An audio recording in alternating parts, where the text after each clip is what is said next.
grand final. We've got Vert as you can, because you can keep multiple engagements happening and just keep stalling out. You'll see bodies throwing themselves at the point on this defense, but it is just bodies piling up on Chopity. I don't think they've got many eliminations, if any at all, and you can see the Twosies trying to make something happen, able to find one pick. The RP's able to get one, but it was just unrelenting from Nevix, shutting him down, able to trade out. And everything is stalled for the time being. Chopity are doing a really good job at just buying as much time as they possibly can on this defense. Virtus.pro have bodies, but not the picks to keep things moving along. Time going to be dropped, stunned out, interrupted. Strange is harboring. You battle to go up against the thing because the fact that they're immovable stops you from pulling them into pesky positions. But of course, that extra damage against the tanky characters helping him out. Nevix went down. You sort of see the Crazy Kitty 10% away from having that last stand. Trying to not be too much of an easy target in the end. The leap up from the thing, going for the other member of the Fantastic Four, able to go for the engagement as the invisible boundary is thrown down from Mash, but things are trickling forward for Virtus.pro. The Eye of Agamotto comes through from Beetle and connects onto 2. It does connect onto Drijo, which is going to be a key target. Taking Crazy Kitty out of the sky, while Tuzi has moved on to the Phoenix as Crazy Kitty over to the Torch, because they've realized just how much work Sparker is doing. Seems to be part of the plan for Virtus.pro in the draft. When you've got one team trying to protect the Wolverine, they want to use it, so you leave two incredibly strong duelists on the table, and it's like pick your poison. You've protected a character that you might not use, but if you do use them, you don't get the Jean Grey and the Human Torch, which just together, it's so much damage in these small areas, and certainly on this horseshoe part of the map when you have this verticality. Those flyers taking that space makes it very difficult. Vertigo's already back in spawn, and they're going to try and close off the entrances. Portal to prevent reinforcements, to get extra distance here. That will slow them down, but have they left any gaps for them to fit through to try to squeeze around the edges? They're held on in. Strange gets out over the top, and that means he's all alone, fighting against the power of the Flyers. Fi is sieging them. Sparker sending in shots. The card just gently strolls on in. That was perfect. Virtus.pro winning the fight and going right aggressive. The second they've captured that second point, the second that comes... It makes a lot of sense when it comes to being able to resurrect and bring back some of the people on your team, and it's something that we've seen Virtus.pro show off it in pieces. Maybe not this full composition, but certainly the Rocket Raccoon for the Vera back and Finzi still being over on the Doctor Strange. And just look at where they're fighting. Remember the start of this map where Chopity had 3 players go down, and then immediately Virtus.pro have got past that first like 90-degree angle. Virtus.pro are holding in this room on the left-hand side that no progress has been made. It's been 4 meters.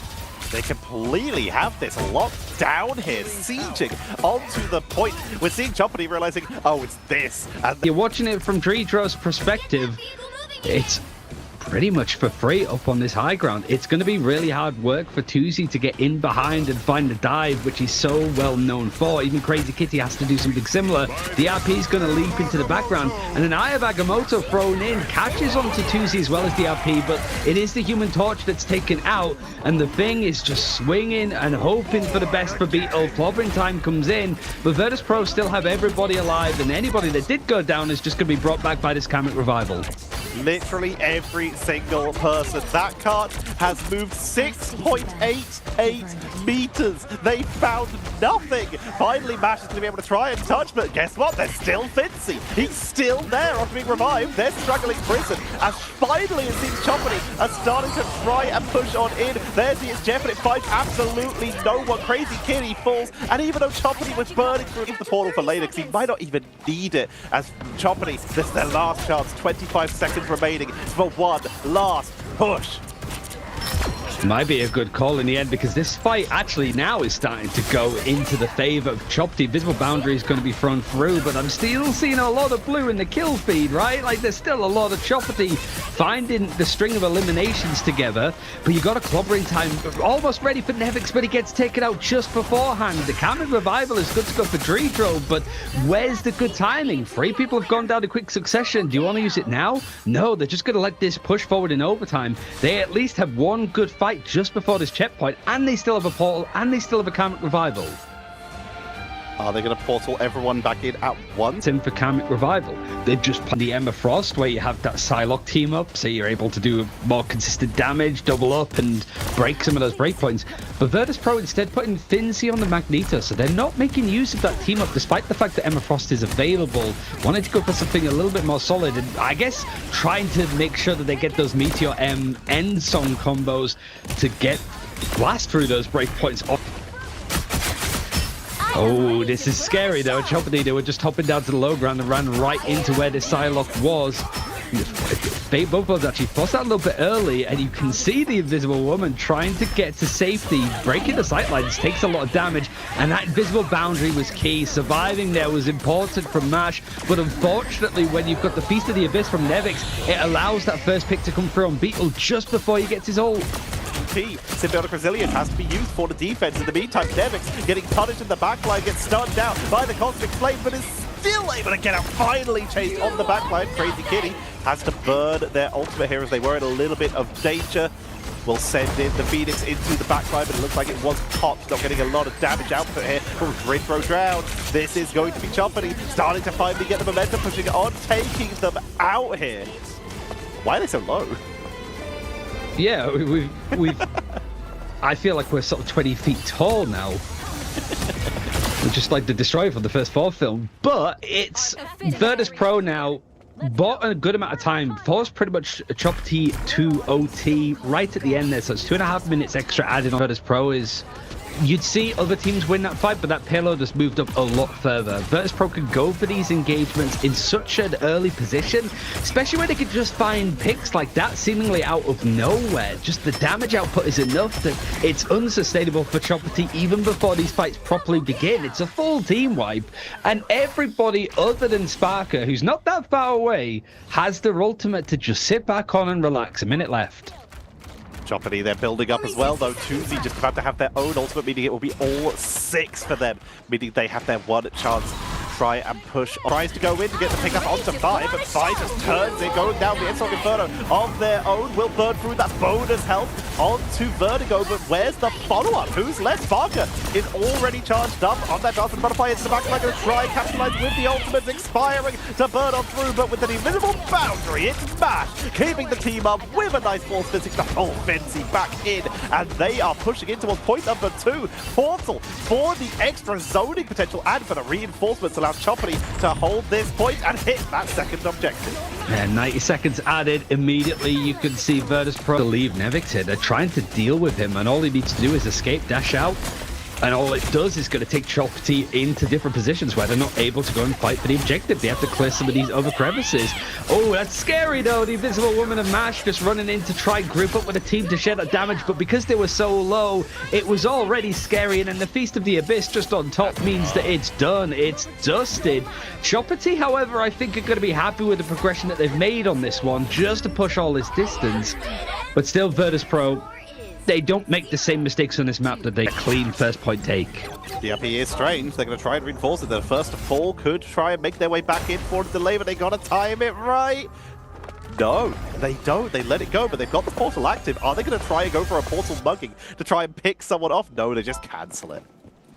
It's a shame, but when you're again in a grand final like this, that could be a big issue to look back at, and just an execution error happens to the best of us, but you can't be giving those away. Now Virtus.pro having 5 minutes on this point.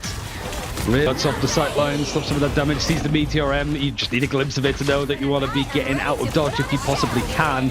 Now 3 ultimates all in play at the same time. That double duo of the End Song and the Meteor M. It's not quite lighted up the kill feed with the ultimates, but everybody else is. The follow-up is there, and I mean, Chopity, they're not going to have the portal play this time because they failed it on the last attempt. They're not going to be able to touch again. That portal will be back off cooldown shortly, but not in time. So Chopity forced to back up, and now it's only a few meters. 36.3 meters is what Virtus.pro need to... Like Ignite qualifiers or in the group.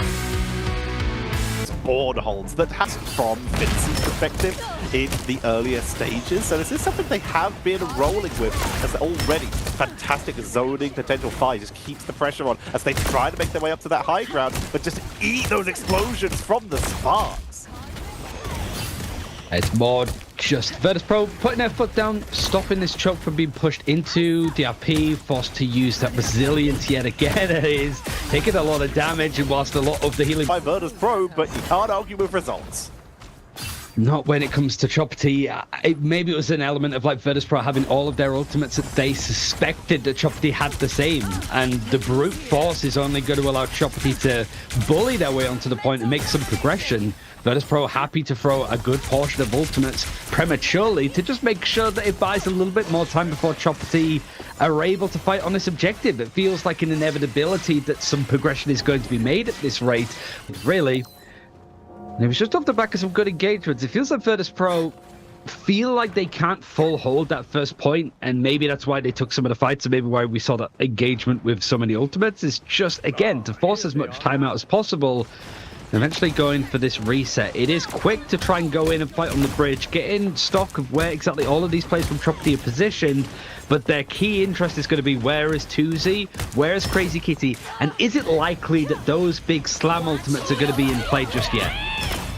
Not a big question. Fate above world is forced to be utilized just in case of these slam ultimates. Here comes 5 with the Enter Inferno, Media M for the one-shot combo. They're not going to play a snipe out, denying sight, denying audio, so that he can try and sneak in behind. We're not at slow walking patch yet. Does the butterfly into the backline from Tuzi, but finding nothing. Fate above world has to come out. Enter Inferno and Media M to Chopity's chance to go for a one-shot. They find nothing, but finally Tuzi will be the one to make something happen if they get another final hit. Invisible boundaries allowing Chopity at least a place to maybe make their final stand. But I think the Virtus.pro just disengaging as much as they can. Not completely out. They've not gone back to spawn. Instead, they're just take it outside bay. But everyone else is taking through for the moment as Drindro will get chased, dodges the snowflake, and will go down. No, Tuzi gets taken out. Yeah, Nevic's able to sort of trade out. He's still over on that Magneto as well. Hasn't changed up as we've gone to different verticalities. You might have seen maybe some other Vanguard, but a good portion of them have been banned out this map, to be fair. Sparker diving the backline, catches 2. Is going to be a battle of the Magnetos that in the end Beetle ends up winning. But Sparker capping up to 3 elimination. Point blank melee weaves. F was greatly exaggerated of this team, and in these kind of games, they're not ones to make the silly little mistakes that cost them a chance to be at that first international LAN. And I imagine that when you have a good performance from Rad, Team 1, winning the whole thing, you're sat there thinking that should have been us, which is fuel for the fire, and it's one of the reasons why Virtus.pro look so clean with their plays. But honestly, they kind of looked this clean before. Very true. They are back in. They're locked in. They're trying to make it happen right now. They've already grabbed point number 1 with over 5 minutes to go. They're making their way to the first corner. You can see a little bit of a wraparound. You've got to be careful from Psylocke and Phoenix. I'm able to just go dive straight in whilst this damage is being shared out.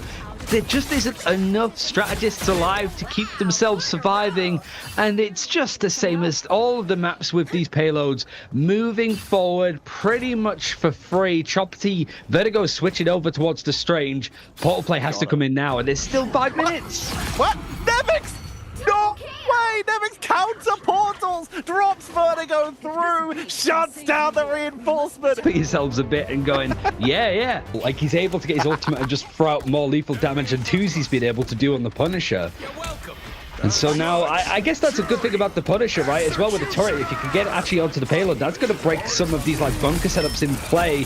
But unfortunately, this invisible boundary that's been slammed down from side pay, it's not enough to keep people alive, not when the Punisher is in the middle of it with you, locked in with everybody else. But the Cabinet Revival's bringing people back. The Eye of Agamotto's providing a little bit of space, but the turret is up. It's doing a lot of damage, and I don't think anybody from Virtus.pro has been able to react to it yet.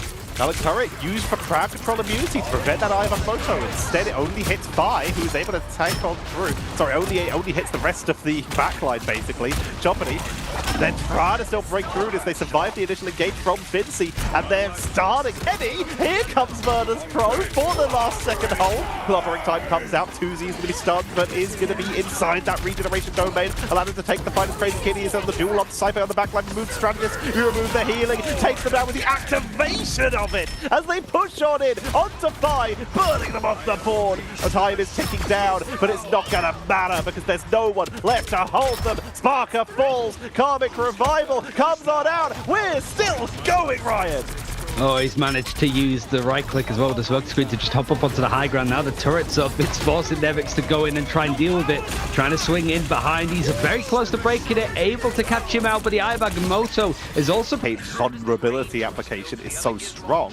Virtus Pro are doing it for similar reasons. They know they're just about to have to fight through a multiple Vanguard setup with multiple strategists, and with Mantis out, there's no damage boost. So how do you deal with it? Storm for damage boost, Terror Cape for vulnerability. It's time to absolutely melt it. And they finally listened to us, Ryan. It's Moon Knight. I mean, Virtus Pro were doing it before. It's Chopity not doing it that we were like, come on, you got to get on the wave. And because you have the Storm too, the damage boost just allowing a lot more spam, but it's coming right back into Spark, being reverted in from Beetle. So this fight has not gone as well as Virtus Pro were hoping, mostly because Beetle on the group with these walls providing enough of a window that this spam damage, he gets taken out, and it's that big Karmic Revival from Vertigo found a little use in the end because it was a desperate fight for Chopity to keep contesting. At the very least, it's buying more time, but Virtus Pro, more people over on the objective means that it's moving at full speed. Chopity have to reset, and some of their players are very much scattered at the moment. They need to regroup. Mash on Jeff, get people to the point fast so that someone can be touching while they wait for that portal to come back in. They've swapped off the portal. They decide to save it for the last second push and use the speed from the Jeff instead. Here's the Eternal Bond. Venom from the backline to buy them that extra aggression as Chopity are going full all in. And this is a great statement to make before Ignite.